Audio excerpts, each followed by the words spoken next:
Pourquoi est-il devenu si compliqué aujourd'hui de trouver quelqu'un? Pourquoi est-il devenu si galère de se mettre en couple? Je vais donner une réponse exhaustive à ces questions. Il paraît essentiel de répondre à ce sujet. Beaucoup tentent de vous donner des réponses, mais ne vont pas jusqu'au fond, jusqu'au bout de leurs pensées. Je vais tout te dire dans cette vidéo. Mais avant de commencer, n'hésite pas à liker cette vidéo et à commenter tout le long de la vidéo. Il est vrai qu'aujourd'hui, il est devenu extrêmement compliqué de trouver sa paire dans beaucoup de pays du monde, particulièrement de pays occidentaux. Ces temps durant lesquels on pouvait trouver sa partenaire de façon assez simple ou par présentation par des amis ou par recommandation familiale ou par rencontre par le travail ou dans un bar ou dans une discothèque semble être un temps bien révolu. Que s'est-il passé dans ces 2 dernières décennies? Qu'est-ce qui fait qu'aujourd'hui il est devenu si compliqué pour un homme de trouver une femme et pour une femme de trouver un homme? Car oui, les deux sexes sont concernés par le problème. Une des choses qui a vraiment changé la donne dans ces 20 dernières années est l'apparition et l'explosion de réseaux sociaux. Il y a eu de plus en plus de réseaux sociaux qui sont apparus. Facebook, puis Instagram, puis TikTok, puis Snapchat, puis d'autres déclinaisons. Ajouter à cela des applications pour faire des rencontres facilitées, des rencontres plutôt facilitées pour les femmes que pour les hommes, car il y a assez peu de gagnants pour les hommes sur les applications de rencontres de manière générale. 80 à 90% des femmes ciblent 10 à 20% des hommes dans la société de manière générale, mais aussi dans les applications. Les personnes qui souhaitent passer par les applications pour justement essayer de fuir ce problème du réel, malheureusement se cassent les dents en se rendant compte qu'ils rencontrent le même problème sur les applications de rencontre, alors qu'ils y voyaient peut-être un chemin pour pouvoir rencontrer leur père. Alors, pourquoi les réseaux sociaux ont tout chamboulé? Les réseaux sociaux ont provoqué un véritable ouragan dans le monde de la rencontre entre hommes et femmes.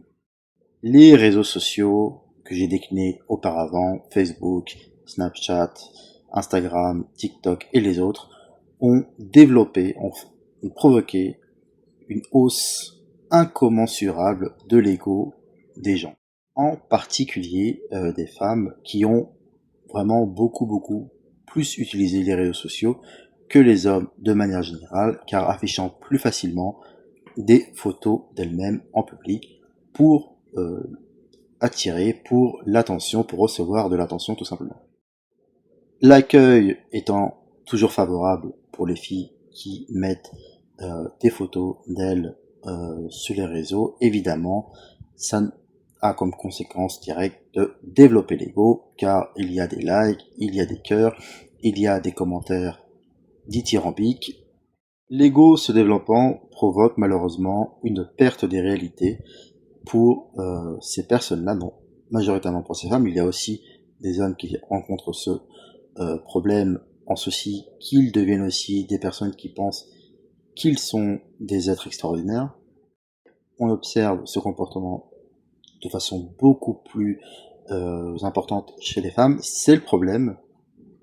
Dans un monde où les possibilités des hommes n'ont pas forcément augmenté en termes de rencontres, les femmes, elles, justement, par les réseaux sociaux, ont gagné plus facilement en visibilité, parfois même en notoriété, grâce aux réseaux sociaux. Cette montée d'ego provoque chez les femmes et chez certains hommes une montée aussi de la déraison, de la perte finalement des réalités. Les attentes deviennent monstrueuses, déraisonnables, hors de la réalité, ce qui fait que qu'elle-même n'arrive pas à rencontrer l'être désiré, l'être fantasmé, l'être qui d'ailleurs n'existe pas ou s'il existe ne s'intéresse pas à elle. Elle refusera de rabattre ses attentes. Donc cela mènera malheureusement beaucoup de ces femmes à rencontrer des hommes qui ne s'engageront pas. Alors il y a aussi bien sûr des hommes dans ce cas qui justement utilisent les applications, s'affichent beaucoup sur les réseaux sociaux, arrivent à faire des rencontres de cette manière, puis quand ils rencontrent une personne de qualité, qu'ils ont finalement rencontré assez facilement grâce à ces réseaux, et bah pareil, ça devient déraisonnable, les attentes deviennent de plus en plus grandes, de plus en plus déraisonnables, et on se retrouve avec des personnes qui jettent une personne qui était bien sous tout rapport, car elle pense que comme elle l'a trouvé assez facilement, il y a forcément mieux ailleurs, et que ce mieux ailleurs est trouvable facilement. Ce qui pousse les uns et les autres à une recherche constante du partenaire, de l'homme, de la femme qui n'existe pas. Voilà. Par extension aussi, sur les réseaux sociaux, vous verrez voilà ce qu'on appelle les reels, voilà, assez pauvres en pensée, mais qui influencent extrêmement la pensée des gens. Les reels de motivation, de coaching, qui en gros amènent ce type d'idées comme tu n'as pas besoin d'hommes pour être fort, tu n'as pas besoin de femmes pour être fort, etc., etc. Ces reels de motivation, évidemment complaisants et confortables, car il permet de se trouver des raisons pour ne pas agir et pour se convaincre qu'on fait le bon choix en faisant n'importe quoi. On se retrouve dans des situations où on entendra des hommes décrire leur idéal de femme qui paraît complètement sorti d'un dessin animé Disney ou d'un roman de Stendhal, ne se rendant même plus compte que ce qu'ils recherchent n'existe pas.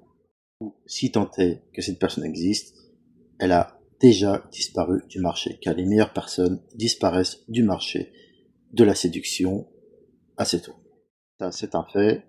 Les meilleures femmes et les meilleurs hommes disparaissent du marché de la séduction entre 28 et pour les derniers et pour les dernières à 30-31 ans. Voilà, celles qui sont un peu en retard, mais qui sont de qualité, mais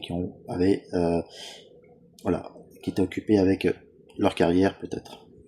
Aussi à l'avenant ces séries sur les plateformes de streaming comme Netflix, où vous verrez toutes sortes de séries mettant en avant ces images de femmes fortes, très libres, presque inaccessibles, évidemment représentant peut-être un idéal féminin pour les femmes, un idéal inaccessible pour les hommes. L'autre conséquence du virtuel, l'autre conséquence négative du virtuel, est que les personnes n'osent plus aborder une personne dans la vraie vie, dans le... Certains hommes ont évidemment envie de le faire, mais n'osent pas, car ils n'ont pas connu cette période où c'était possible, où les gens le faisaient assez naturellement avant. Même certaines femmes, malheureusement en quantité assez conséquente, pas toutes fort heureusement, ont entendu que si un homme les abordait dans la rue ou dans tout autre contexte, il est forcément une personne creepy, susceptible de lui faire du mal. Pour avoir posé cette question plusieurs fois à des filles de ce qu'elles pensaient quand les hommes les abordaient, et répondre de façon tout à fait naturelle, sans pour autant vouloir être méchante ou incisive, déclarant simplement que c'est une approche creepy absolument anormale et que si elle doit fréquenter quelqu'un, elle doit le, le rencontrer sur les applications. C'est ma conception des applications, je sais très bien qu'elles vont tout fausser, c'est pour ça que je ne passe pas par ce chemin semé d'embûches, semé d'horreurs, semé de mensonges, parce que c'est aussi un terrain où les gens mentent beaucoup, les femmes beaucoup, les hommes beaucoup. Les hommes mentent pour espérer avoir quelque chose.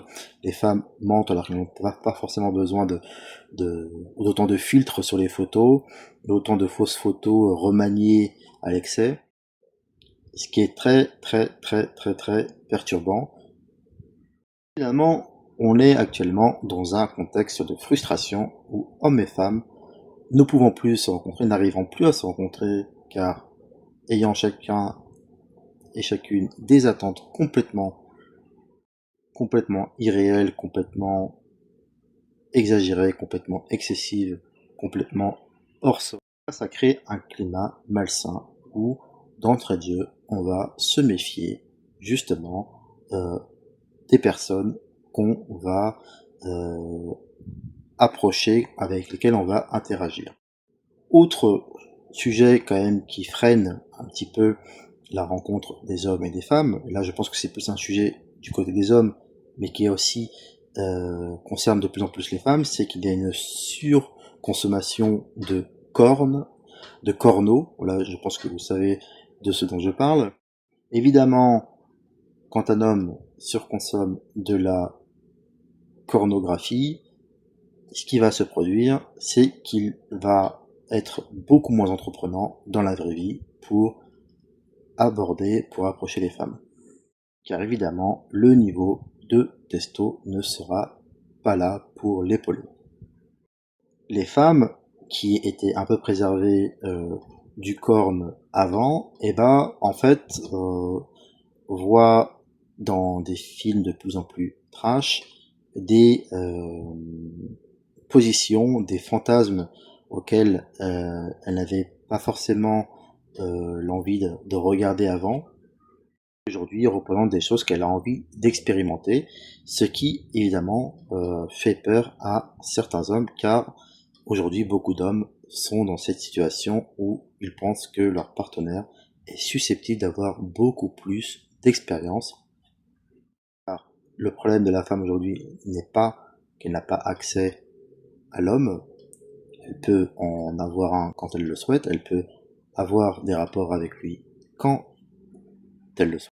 Et donc ce sera pendant ces phases-là où elle expérimentera beaucoup plus de choses. Et justement, beaucoup d'hommes aujourd'hui ont peur de ne pas être à la hauteur parce qu'elles auront parfois, et ce de plus en plus, et bien, plus d'expérience que l'homme.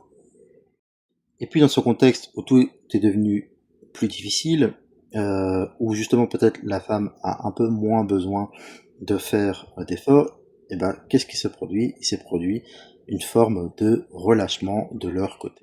Il y a une explosion du tatouage. Alors le tatouage ne plaît pas à tout le monde. Je sais que beaucoup de personnes prennent mal quand on leur dit, quand on leur fait savoir que c'est un critère de sélection.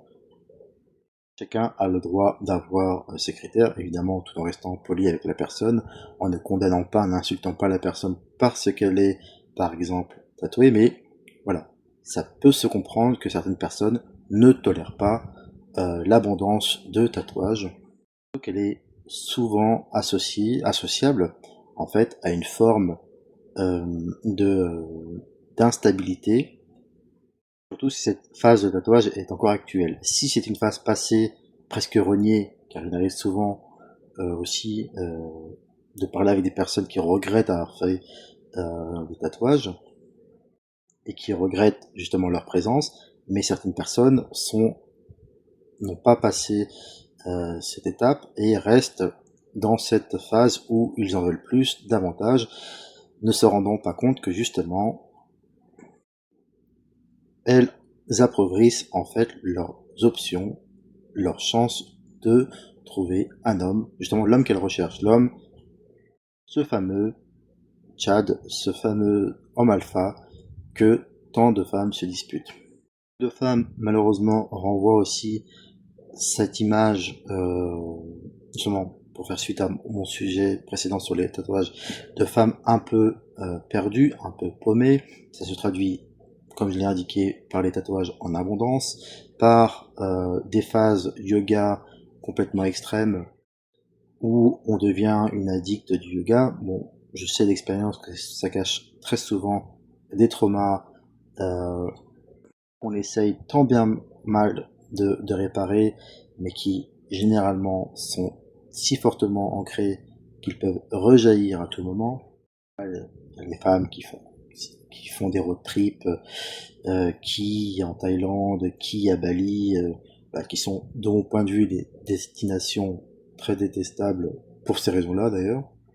Alors, bon, pas à cause des gens qui y sont, évidemment, il ne s'agit pas de critiquer ces gens-là, mais par rapport aux gens qui y trouvent, je trouve de toute façon assez suspect de trouver des femmes en Thaïlande, mais justement j'ai fait une vidéo à ce sujet que je t'invite à regarder, et évidemment très suspect, voilà, d'aller à Bali, pour aller dans les endroits où tout le monde va pour faire strictement la même chose que les autres, mais en pensant être original et en pensant avoir réinventé l'eau chaude. Vous vous retrouvez avec des femmes yogi, des femmes matcha, des femmes à la voix rocailleuse, de fumeuses, qui sont évidemment repoussantes par leur parler, mais aussi par leurs habitudes de fumette. Je parle de la femme des grandes villes, que vous trouverez d'ailleurs en surnombre à Paris, qui sont d'ailleurs plus souvent des parisiennes d'adoption, elles ne sont pas des parisiennes de naissance. Pour l'homme, ça devient de plus en plus compliqué pour trouver sa place, pour trouver quelqu'un aussi. Alors, il ne s'agit pas de tout remettre sur le dos de ces femmes. Il y a aussi une forte responsabilité des hommes. Il est facile de rejeter la faute sur les autres. Beaucoup d'hommes aussi ne se tirent pas les doigts du derrière pour essayer de changer les choses. Il manque d'initiative pour essayer, ne serait-ce que d'aborder des personnes. Il est vrai que il y a une presque criminalisation de la drague, mais encore une fois, il faut essayer. En fait, beaucoup de personnes, malheureusement, ne se rendent pas compte. Ils pensent qu'en fait, que chaque tentative doit être récompensée par un succès.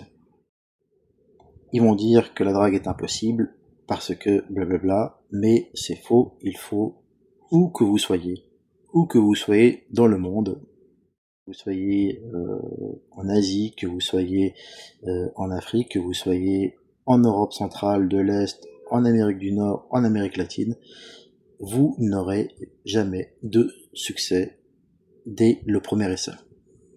Et voilà, c'est pour ça qu'aussi beaucoup d'hommes aussi sont tombés dans une sorte de léthargie où ils ne font pas grand-chose pour essayer de se sortir de leur situation, vont consommer peut-être un peu trop de vidéos où des personnes vont parler en mal des femmes pour masquer leurs propres échecs personnels. Donc, moi, de mon côté, je parle de certaines femmes. Je pars du principe que l'homme n'est pas l'ennemi de la femme et la femme n'est pas l'ennemi de l'homme. Il y a un contexte qui favorise que les hommes et les femmes ne se rencontrent pas. Condamner l'autre sexe est évidemment la voie de la facilité, c'est se déresponsabiliser et ne surtout pas d'essayer justement. Ce qui fait aussi que les hommes et les femmes ont du mal à se rencontrer. Et ben c'est vrai que il y a cette abondance de modes éphémères. Et c'est vrai que déjà, souvent, hommes et femmes ont des choses en commun, mais pas beaucoup, pas autant qu'un homme avec un homme.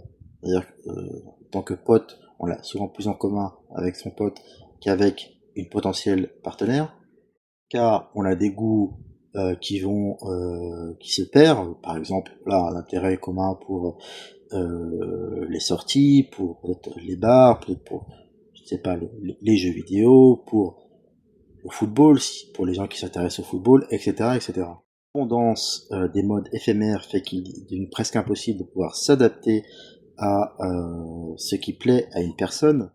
Il y avait cette mode du yoga, puis après du pilates, et puis après du aerobic par exemple, du running, puis après ça, tout devient ringard assez rapidement. Aussi cette mode du fitness, cette mode des fitness girls. Les fitness girls ne sont pas toujours des femmes très transigeantes, elles sont plutôt relativement intransigeantes de manière générale avec les hommes qui ne font pas du sport comme elles, à la différence des hommes qui peuvent un peu s'en ficher de si leur copine ne fait pas du sport. Là, évidemment, ils auront quand même une certaine exigence en termes euh, de physique, ils n'auront peut-être pas une certaine forme de surpoids, je pense, mais il est très souvent observable chez les femmes amatrices de fitness qu'elles ne tolèrent pas vraiment les hommes qui ne font pas les mêmes efforts qu'elles en matière de sport. Donc en fait, il y a des modes constantes, justement poussées par les réseaux sociaux. Voilà, ça fume, ça défume, ça vapote, ça dévapote. En fait, il y a des modes, voilà, par exemple, de la cigarette qui disparaissent et puis après qui reviennent, et puis on repasse sur le vapotage, et puis finalement, il est très très très difficile de savoir où l'on va. D'un côté, il y a donc des hommes qui ne comprennent plus ce que recherchent les femmes qui ne pensent pas pouvoir trouver ce qu'elles recherchent, car leurs attentes, c'est vrai, aujourd'hui, culminent un peu au déraisonnable, du moins à des attentes totalement hors sol. Les hommes sont frustrés et justement n'engagent plus la conversation, n'engagent plus d'efforts pour essayer de les rencontrer, parce qu'ils ont le sentiment que ces femmes recherchent tout sauf eux. Le sujet, évidemment, c'est que ça ne donne pas des excuses aux hommes pour ne pas essayer, car il est très souvent observable que certaines femmes vont avoir des attentes ultra élevées sur les hommes, mais c'est peut-être dans une phase où elle est frustrée, rien ne va dans sa vie, donc les attentes seront beaucoup plus importantes. On observe le même comportement chez les hommes, et elles vont rencontrer quelqu'un qui sera à des années-lumière, à des étages beaucoup plus bas que ce qu'elle avait d'abord listé comme étant sa liste de prérequis pour choisir un homme. Pourquoi? Parce que c'était le bon timing, parce que un homme aura trouvé le courage de l'aborder dans des circonstances où elle ne s'y attendait pas, par exemple. Voilà, l'approche aurait été originale, inattendue, car beaucoup de personnes aujourd'hui ne se rencontrent que sur des applications où le travail est mâché à 80% par l'algorithme, où l'effort est à sa portion, réduite à sa portion congrue. Vous aurez forcément votre chance en passant par ce chemin de traverse de la séduction qui, justement, a l'air d'être quelque chose de recherché par les femmes. Beaucoup en parlent sur les réseaux sociaux. Je pense qu'elles sont sincères quand elles affirment que beaucoup d'hommes n'osent pas les aborder et qu'elles le regrettent. Alors c'est vrai que pour certains, ça semble être le serpent qui se mord la queue, mais je pense que c'est pas du tout ça. Je pense qu'il faut arrêter de jeter la responsabilité entière sur le sexe opposé, l'homme pour la femme et la femme pour l'homme. Alors, un autre sujet aussi qui, je pense, fait qu'il est devenu parfois compliqué de trouver son ou sa partenaire idéale, alors c'est plutôt là du côté de l'homme, il y a une abondance de plus en plus de femmes qui ont recours à la chirurgie, et ce, à un plus jeune âge. Il est assez frappant de voir une jeunesse fraîchement devenue adulte s'adonner déjà à une chirurgie des lèvres qui leur donne malheureusement une allure très peu flatteuse pour elles-mêmes. Alors c'est devenu une sorte de critère de beauté. Elles ont l'impression que c'est un upgrade, mais ça ne l'est absolument pas. Malheureusement, ça impacte leur image parce que, évidemment, ce type de chirurgie au niveau des lèvres leur donne une image négative. renvoie aux femmes de télé-réalité, ça renvoie aux femmes d'allure superficielle. Et dans ce cas-là, et ça peut se comprendre, beaucoup d'hommes n'ont pas envie euh, de sortir avec une personne ayant eu recours à la chirurgie, surtout de façon aussi visible, car l'harmonie est brisée. L'harmonie du visage est brisée, car si la chirurgie est visible, ça veut dire qu'elle n'est pas efficace, qu'elle n'a pas fonctionné, elle n'est pas réussie. Et malheureusement, beaucoup de femmes ne se rendent pas compte que parfois, elles ne gagnent pas le respect des hommes en faisant ça, bien au contraire, elles basculent dans une catégorie où les hommes, justement, ne les prendront pas au sérieux. Alors qu'elles recherchaient par cela un upgrade en beauté qu'elle n'a malheureusement pas gagné, bien au contraire. C'est exactement le même type d'upgrade recherché par le recours au tatouage qui malheureusement ne fait pas gagner des points aux femmes qui en ont recours à l'excès. Ce n'est pas un upgrade et je doute que ça en devienne un. Malheureusement, ce sont des points qui se perdent alors que je suis persuadé que beaucoup d'entre elles sont des personnes tout à fait recommandables, mais il y a cette image fortement négative qu'elle renvoie par le recours massif au tatouage ou le recours à la chirurgie, notamment des lèvres, ou même du botox à un âge très jeune, à un âge où elle devrait peut-être l'envisager après voilà, 35, 40 ans ou plus. Là, il est clairement déjà lourdement employé, lourdement utilisé avant 20 ans. Aussi, évidemment, les clubs ne permettent plus la rencontre des hommes ou des femmes, alors de façon beaucoup plus compliquée qu'avant. Euh, Aujourd'hui, les musiques ne durent pas assez longtemps.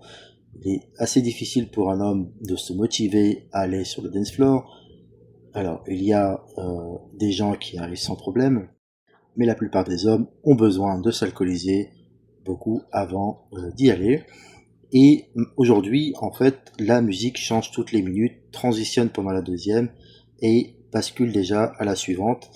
Et justement, quand un homme attend la musique qui lui permettra de se lancer sur le dance floor, et ben malheureusement, au moment où il se lance, la musique disparaît et ça joue évidemment avec ta motivation pour rester sur le dance floor. C'est le problème, c'est à l'image un peu de ce qui se passe avec les réseaux sociaux. On a besoin de surconsommer rapidement des choses, d'où l'explosion des vidéos courtes versus les vidéos longue durée. C'est malheureusement ce qui se produit sur les dance floors, les discothèques. Il est difficile de se rencontrer. Évidemment, il y a aussi le problème du fait que beaucoup d'hommes ne parviennent pas à entrer en boîte de nuit parce qu'ils ne sont pas accompagnés, par exemple. C'est une excuse qui vient de façon assez automatique. Donc voilà, tout ça sont autant de raisons qui font que justement les hommes et les femmes ont un mal fou à se rencontrer, à se comprendre, à s'apprécier tout simplement. Il y a aussi ces dernières raisons, peut-être moins intéressantes, mais non moins importantes, qui est le contexte économique qui n'est pas au beau fixe depuis la crise de 2008, voilà, dont on n'est jamais vraiment sorti, avec l'accumulation d'autres crises qui sont venues se greffer aux précédentes. Donc voilà, j'ai voulu lister toutes les raisons expliquant pourquoi les hommes et les femmes ont du mal à se rencontrer, à s'apprécier, à fonder un couple. J'espère que ça t'a plu, n'hésite pas à liker et à commenter. Si tu es d'accord avec ce que je dis, n'hésite pas à le dire. Si tu n'es pas d'accord avec ce que je dis, n'hésite pas aussi à le dire. Abonne-toi et à bientôt.